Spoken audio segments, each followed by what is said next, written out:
Good afternoon guys. Ihaw tayo ng ano guys, gilit. 2 piraso lang guys. Ayan. Ihaw muna natin ng gilit.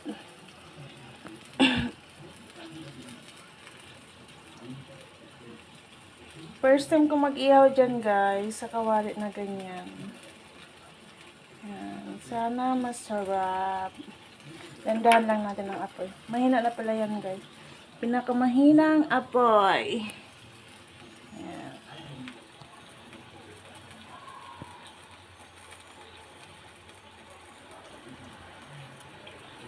Tapos, ang kasama po nating ulam ngayon guys ay upo.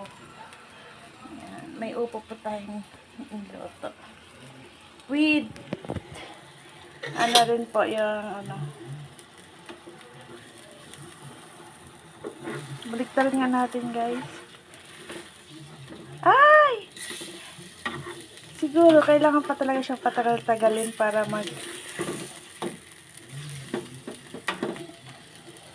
mag-itim. Diba? Hindi mo siya mainit. Ganyan lang pala yun.